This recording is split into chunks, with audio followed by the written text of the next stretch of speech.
Hello बच्चों, UP board PCM में आपका स्वागत है। आज के इस वीडियो में हम सॉल्व करेंगे कक्षा 12वीं के भौतिक विज्ञान का प्रश्न पत्र, जिसका कोड है 346 FY 2024 के लिए 7वां सेट है। और इस सेट का आज तीसरा पार्ट है, यानी अंतिम पार्ट है, जिसमें हम सवाल नंबर 6 से आगे के सवाल लगाने की कोशिश करेंगे, क्योंकि इससे पहले के जो सवाल हैं उनको हमने 2 पार्ट में मिला करके सॉल्व कर दिया है। तो सवाल नंबर 7, 8 और 9, ये जो 3 प्रश्न हैं, इनके जवाब आज के इस वीडियो में हम लोग जानेंगे। तो सबसे पहला प्रश्न है 7वां, प्रकाश के व्यतिकरण के लिए आवश्यक प्रतिबंध बताइए। और फिर यहीं से एक और सवाल शुरू होता है, I और 4I तीव्रता की 2 तरंगों के अधिकतम परिणामी तीव्रता का मान ज्ञात कीजिए, जबकि दोनों स्रोत कला संबद्ध हैं और दोनों कला असंबद्ध हैं। दोनों दशाओं में हमें अधिकतम परिणामी तीव्रता निकालनी है। तो सबसे पहले तो हमें यहाँ पे प्रतिबंध के बारे में जानना चाहिए, जिसका जवाब हमने लिख रखा है। जो भी थ्योरेटिकल पार्ट है उनका जवाब हमने पहले से लिख दिया है, ताकि वीडियो छोटा हो सके और आप लोगों का समय बच सके। तो ये सवाल है और ये उसका जवाब। प्रकाश के व्यतिकरण के लिए आवश्यक शर्त हमने यहाँ पे 5 पॉइंट लिखा है। दोनों प्रकाश स्रोत कला संबद्ध होने चाहिए, पहला कंडीशन है। दोनों तरंगों की आवृत्तियां या तरंगदैर्घ्य बराबर होना चाहिए। दोनों तरंगों के आयाम बराबर या लगभग बराबर होनी चाहिए। दोनों प्रकाश स्रोतों के बीच की दूरी बहुत कम होनी चाहिए।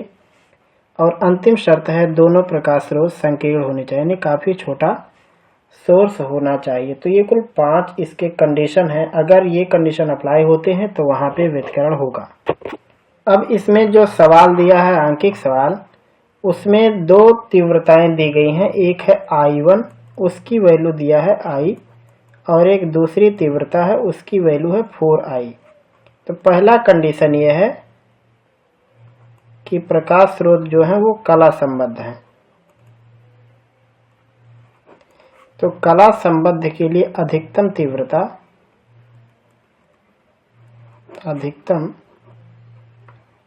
तीव्रता का सूत्र होता है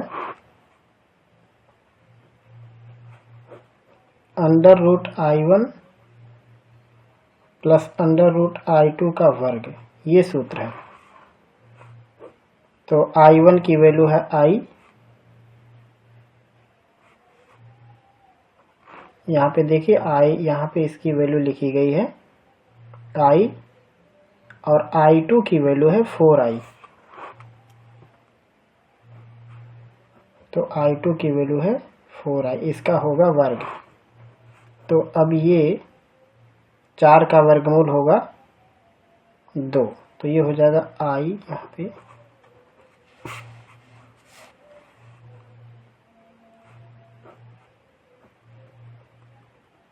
और ये हो जाएगा 2I। 4 का वर्गमूल निकल जाएगा, तो ये दोनों जुट जाएंगे तो हो जाएगा ये 3 करड़ी में I, इसका हो जाएगा वर्ग,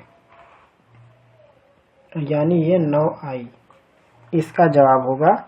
यानी कला संबद्ध होने पर इसकी अधिकतम तीव्रता 9I के बराबर होगी। नंबर 2, इसमें कहा है कि जब वो कला असंबद्ध है तब बताओ।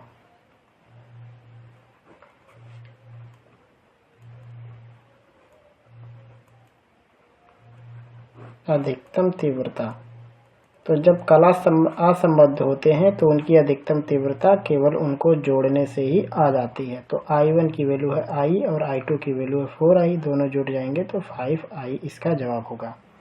यानी जब वो असंबद्ध होंगे तो परिणामी तीव्रता 5I, और जब वो कला संबद्ध होंगे तब परिणामी तीव्रता 9I होगा। ये इस सवाल का जवाब है, आप इसको लिख सकते हैं। अगला है 7वें का ऑप्शनल। प्रदर्शित चित्र में दिखाए गए प्रत्येक लेंस की फोकस दूरी 10 सेंटीमीटर है। बिंदु O के प्रतिबिंब की उत्तल लेंस से दूरी ज्ञात करो और किरण आरेख भी बनाओ। यदि दोनों लेंस को संपर्क में रख दिया जाए तो संयुक्त लेंस की क्षमता क्या होगी। ये सवाल है। इसका फिगर भी इन्होंने बना के रखा, हम फिगर आपको दिखा देते हैं। ये इसका चित्र है। ये है पॉइंट ओ, ऑब्जेक्ट है, उत्तल लेंस अवतल लेंस दोनों की फोकस दूरी 10-10 सेंटीमीटर है। वस्तु उत्तल लेंस से 20 सेंटीमीटर की दूरी पर है। उत्तल लेंस और अवतल लेंस के बीच 30 सेंटीमीटर की दूरी है। तो कहा है कि इस O का जो प्रतिबिंब बनेगा उसकी उत्तल लेंस से क्या दूरी होगी, ये पहला सवाल है। दूसरा, अगर इन दोनों को आपस में सटा करके संपर्क में रख दिया जाए तो संयुक्त लेंस की क्षमता या फोकस दूरी के बारे में बताना है। तो आइए इसको लगाते हैं हम लोग। तो सबसे पहले तो हमें इसका चित्र बनाना पड़ेगा। ये है 7वें का ऑप्शन।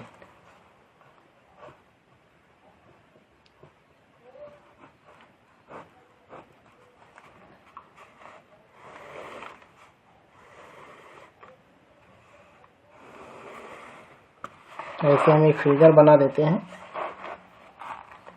इसकी फोकस दूरी दिया हुआ है 10 सेंटीमीटर और एक अवतल लेंस है, उसकी भी फोकस दूरी है 10 सेंटीमीटर, क्योंकि कहा दोनों लेंसों की फोकस दूरी 10 सेंटीमीटर है और इनके बीच की जो दूरी है वो है 30 सेंटीमीटर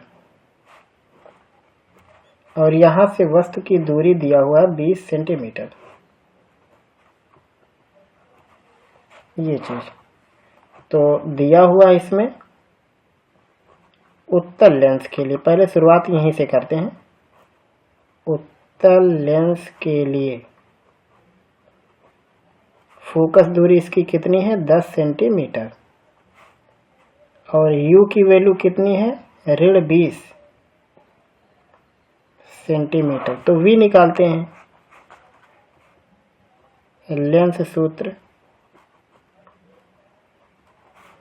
1/F बराबर 1/V ऋण 1/U। F की वैल्यू 10, V निकालना है और U की वैल्यू -20, यानी ऋण और ऋण धन दूसरी तरफ आके फिर से ऋण हो जाएगा, यानी 1/V बराबर 1/10 ऋण 1/20। हल करेंगे तो यहाँ पे आएगा 2/20, यानी 2 ऋण 1, 1/20। तो V की वैल्यू आई 20 सेंटीमीटर, यानी प्रतिबिंब यहाँ से 20 सेंटीमीटर इधर बनेगा। तो बना के लेते हैं इसको। सबसे पहले यहाँ से एक प्रकाश की किरण बनाएंगे और वो मान लेते हैं कि वो यहाँ पे मुड़ गई।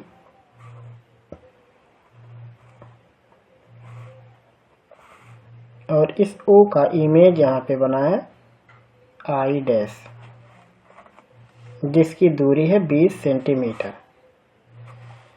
तो अब लिखेंगे अवतल लेंस के लिए।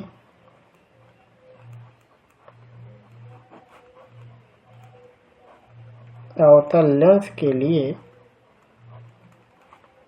अवतल लेंस की फोकस दूरी ऋण में रहेगी 10 सेंटीमीटर। अब U की वैल्यू कितनी होगी ये निकालना होगा। तो अब यही जो इमेज बना है ये इस लेंस के लिए क्या है, वस्तु। तो अब पूरी दूरी है 30, जिसमें से ये दूरी मिल गई है 20, तो 30 में से 20 घटा देंगे। ये बात आपको ध्यान रखनी है कि इसको हमें कैसे लगाना है।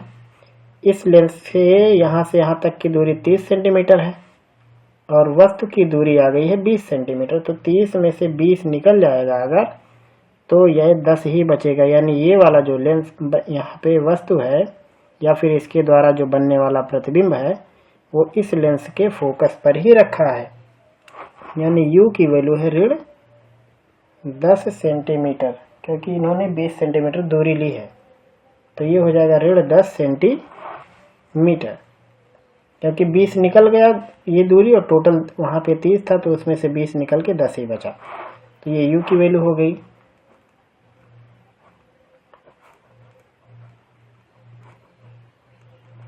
अब लेंस सूत्र से 1/F बराबर 1/V ऋण 1/U। F का मान ऋण 10, V निकालना है और U की वैल्यू है ऋण 10। ऋण और ऋण धन हो जाएगा, इस तरफ आके ऋण हो जाएगा, यानी 1/V बराबर ऋण 1/10 और ऋण 1/10।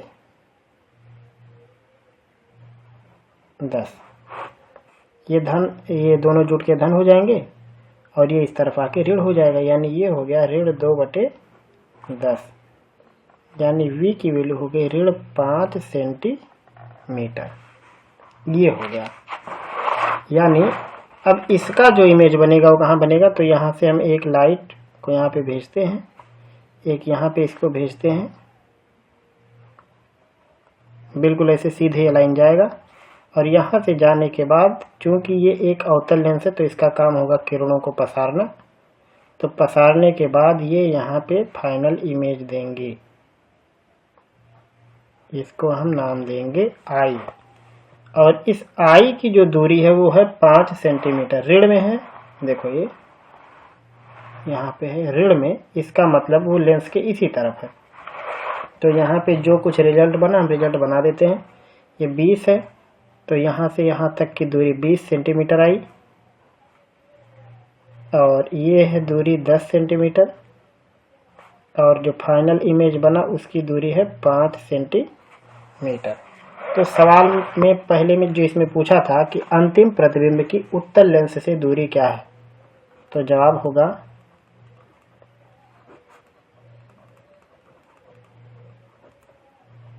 अंतिम प्रतिबिंब की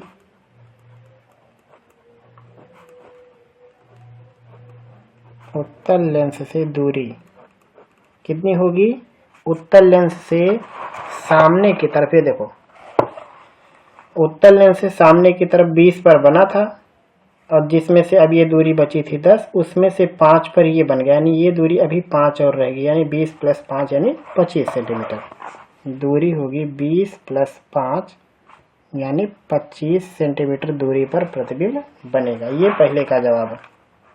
और दूसरा इसमें कहा है अगर दोनों लेंस को आपस में संपर्क में लाया जाए तो संयुक्त लेंस की क्षमता क्या होगी। तो लिखेंगे संपर्क में रखने पर संयुक्त लेंस की क्षमता P बराबर होगा 1/f1 - 1/f2।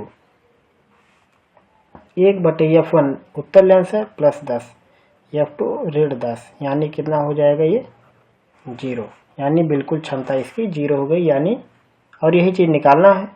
और अगर ये पूछा जाता कि लेंस किस तरीके का व्यवहार करेगा, तो यहाँ पे लेंस की फोकस दूरी जो होगी वो अनंत हो जाएगी। यहाँ पे एक जवाब और भी लिख सकते हो,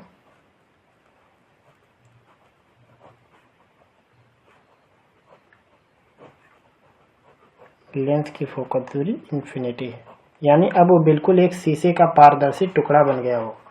तो यह है सवाल नंबर 7 का ऑप्शनल, पूरा जवाब आप देख सकते हो, यहाँ से लगाया गया है। ये सवाल नंबर 7 का ऑप्शनल किरण आरेख के सहित उसका पूरा फिगर है, और ये इसका अंतिम लाइन तक का जवाब है।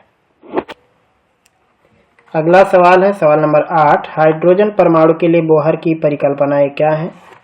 हाइड्रोजन परमाणु के मूल स्तर हाइड्रोजन के लिए मूल स्तर के इलेक्ट्रॉन के लिए निम्नलिखित को लिखिए। बंधन ऊर्जा, कुल ऊर्जा और कोणीय संवेग का मान लिखना है। तो परिकल्पनाएं जो हैं उन्होंने 3 दिया है, तीनों को हमने लिख दिया है। बोहर ने कुल 3 परिकल्पनाएं दी हैं। नंबर 1, इलेक्ट्रॉन नाभिक के चारों ओर केवल उन्हीं कक्षाओं में घूम सकते हैं जिनके लिए उनका कोणीय संवेग h/2π का पूर्ण गुणज होता है, या फिर कोणीय संवेग का सूत्र आप लिख सकते हैं nh/2π, जहां n क्वांटम संख्या, इसका मान 1 2 3 4 अनंत तक हो सकता है। नंबर 2, अस्थायी कक्षाओं में घूमते समय इलेक्ट्रॉन ऊर्जा का उत्सर्जन नहीं करते हैं, ये इनका दूसरा परिकल्पना है। नंबर 3, जब परमाणु को किसी कारणवश बाहर से उपयुक्त ऊर्जा मिल जाती है तो उसका कोई इलेक्ट्रॉन अपनी निश्चित कक्षा को छोड़कर किसी ऊंची कक्षा अर्थात उत्तेजित अवस्था में चला जाता है। और उसके बाद जो यहाँ पे 3 लोगों का जवाब पूछा था, बंधन ऊर्जा वो होता 13.6 इलेक्ट्रॉन वोल्ट, कोणीय संवेग nh/2π होगा, n बराबर 1 पर h/2π उसकी वैल्यू होगी, कुल ऊर्जा का मान ऋण 13.6 इलेक्ट्रॉन वोल्ट होगा। ये होगा हाइड्रोजन परमाणु के मूल स्तर के इलेक्ट्रॉन के लिए। अलग अलग कक्षाओं के इलेक्ट्रॉन के लिए ये ऊर्जाएं अलग होंगी, लेकिन मूल स्तर के लिए इन तीनों का जवाब यही होगा। तो ये सवाल नंबर 8वें का जवाब एक बार हम पूरा शुरू से दिखा देते हैं। आप चाहे तो इसका स्क्रीनशॉट बना लो या फिर आप अपने कॉपी में इसको नोट कर सकते हो। अगला सवाल है 8वें का ऑप्शनल, नाभिकीय विखंडन नाभिकीय संलयन में क्या अंतर है, एक एक उदाहरण के द्वारा समझाओ। तो ये सवाल हमने कई बार सॉल्व कर दिया है। विखंडन, संलयन, प्रतिन्यूक्लियन, बंधन ऊर्जा, बहुत सारी चीजें हैं जो कि बहुत बार लगाई जा चुकी हैं। और उसके बाद अगला सवाल है एन टाइप और पी टाइप अर्धचालकों में अंतर बताओ और ये दिखाओ कि दोनों तरह के अर्धचालक विद्युत उदासीन होते हैं। तो ये एन टाइप पी टाइप का जवाब हमने लिख दिया है। देखिए ये है एन टाइप अर्धचालक के बारे में कि जब शुद्ध जर्मेनियम या सिलिकॉन क्रिस्टल में इनका जो वैलेंसी होता है वो 4 होता है। इसमें जब 5 संयोजकता वाला अपद्रव्य परमाणु जैसे आर्सेनिक या एंटीमनी थोड़ी सी मात्रा में मिलाते हैं तो अपद्रव्य परमाणु के 5 संयोजक इलेक्ट्रॉनों में से 4 लोग सिलिकॉन या जर्मेनियम के साथ सहसंयोजक तो बंध बना लेते हैं, लेकिन एक इलेक्ट्रॉन इसका बच जाता है क्योंकि इसकी वैलेंसी 5 है, इसकी 4 है। तो इसका एक इलेक्ट्रॉन बच जाता है जो कि क्रिस्टल में चलने के लिए मुक्त रह जाता है और यही इलेक्ट्रॉन आवेश वाहक का काम करता है, यानी आवेश को लाने ले जाने का काम इसी इलेक्ट्रॉन की होती है। तो एन टाइप अर्धचालक क्रिस्टल में जितने इलेक्ट्रॉन होते हैं उतनी ही संख्या में स्थिर धनात्मक होंगे। तो इसलिए इसका संपूर्ण क्रिस्टल उदासीन ही रहता है। ये उदासीन का जवाब हो गया और ये एन टाइप क्रिस्टल के बारे में जानकारी हो गई। ये आप इतना लिख सकते हो। और उसके बाद ये है पी टाइप अर्धचालक के बारे में जानकारी कि जब शुद्ध जर्मेनियम या सिलिकॉन क्रिस्टल में 3 संयोजकता वाला अपद्रव्य परमाणु जैसे एल्युमिनियम या बोरान थोड़ी सी मात्रा में मिलाते हैं तो अपद्रव्य परमाणु के 3 संयोजक इलेक्ट्रॉन जर्मेनियम के निकटतम परमाणु से एक एक सह संयोजक मतलब बंध बनाते हैं, या फिर कह सकते हैं संयोजक इलेक्ट्रॉन के साथ मिलकर के सहसंयोजक बंध बना लेते हैं। अब इस दशा में जर्मेनियम या सिलिकॉन का जो इलेक्ट्रॉन होगा वो बच जाएगा, यानी जिसको आपने मिलाया है उसमें एक खाली जगह हो जाएगी जिसे हम कहते हैं कोटर। तो यहाँ देखो हमने लिख दिया है, अतः अपद्रव्य परमाणु के एक और रिक्त स्थान, यानी जिसको आपने मिलाया जैसे एल्युमिनियम या बोरान को मिलाया, अब उसकी वैलेंसी 3 थी, यानी उसमें एक चौथाई जो चौथा भाग है वहाँ पे सहसंयोजक बंध नहीं बनेगा, तो वहाँ पे एक रिक्त स्थान हो जाएगा जिसे हम कोटर कहते हैं। यही कोटर आवेश वाहक का काम करता है। तो अब ये उदासीन क्यों होता है इसका भी जवाब आप देख लीजिए। इसके उदासीन होने का कारण कि पी टाइप अर्धचालक में चलनशील कोटर और उतनी ही संख्या में स्थिर ऋणात्मक दाता परमाणु होते हैं। इस प्रकार से संपूर्ण क्रिस्टल उदासीन रहता है। तो यह है पी टाइप अर्धचालक के बारे में और उसकी उदासीनता का कारण।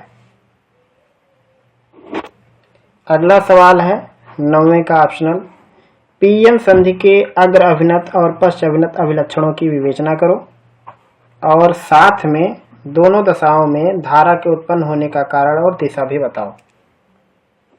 तो इसका जवाब आइए देखते हैं। इसको भी हमने बहुत बार सॉल्व कराया है, लेकिन इस बार यहाँ पे हम आपको इसकी थोड़ी सी और जानकारी दे देते हैं। जवाब है पीएन जंक्शन डायोड या पीएन संधि डायोड।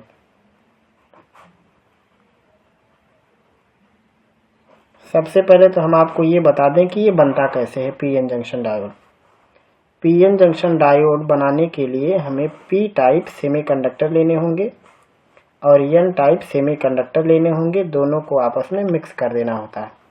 तो जो पी टाइप सेमीकंडक्टर होते हैं उसमें जो कोटर होता है ये पी टाइप है और ये एन टाइप हम बना लेते हैं।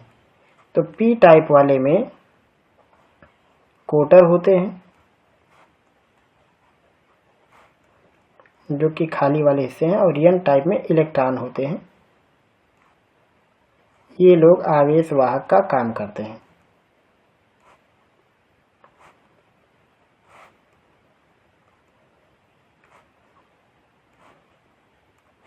ये है पीएन जंक्शन डायोड। तो जब हम इन दोनों को मिला देते हैं तो मिलाने पर क्या होता है, ये जो होल होता है ये इस इलेक्ट्रॉन की तरफ और ये वाला इलेक्ट्रॉन इसकी तरफ चलने लगता है। तो जिसके कारण से होता यह है कि यहाँ पर इस जगह पे कोटरों की संख्या ज़्यादा होने लगती है और इस जगह पे इलेक्ट्रॉनों की संख्या बढ़ने लगती है। तो इसकी वजह से यहाँ पे एक इलेक्ट्रिक फील्ड पैदा होता है जिसे हम इंटरनल इलेक्ट्रिक फील्ड कह देते हैं या EI से हम इसको दिखा देते हैं।